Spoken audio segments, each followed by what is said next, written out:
सावित्री आज जगाची शिलेदार, तीच सावित्री आज जगाची शिलेदार.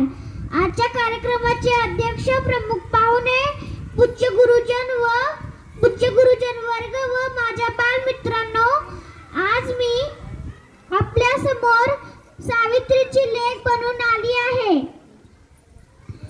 आज आपण पूजनीय सावित्रीबाई फुले यांची जयंती साजरी करत आहोत.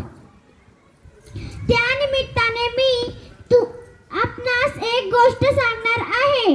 पुण्यातील भिड्यावाड्याकडे एक तरुण स्त्री लगबगीने जात होती. तिच्याकडे पाहून काही लोक हसत होते, तर काही तिला वाईट बोलत होते. काही तिच्या अंगावर शेण दगड फेकून मारत होते.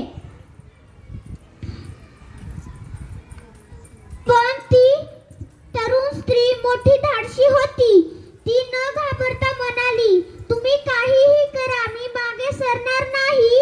हाती घेतलेले महान काम अर्धवट सोडणार नाही.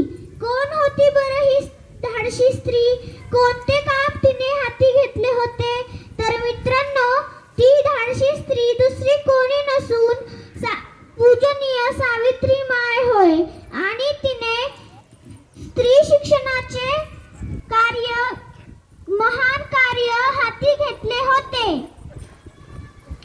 अतोनात हाल अपेष्टा सहन करून त्या माऊलीने स्त्री शिक्षणाचे कार्य अखंड चालू ठेवले.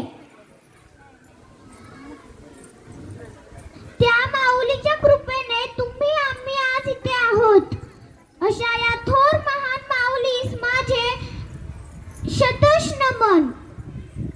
झेलुनी या अंगावरती शेणा मातीची घाण, झेलुनी या अंगावरती शेणा मातीची घाण, दिले विज्ञानाचे ज्ञान, लेखी कराय असं ज्ञान. जय हिंद, जय भारत, जय सावित्री.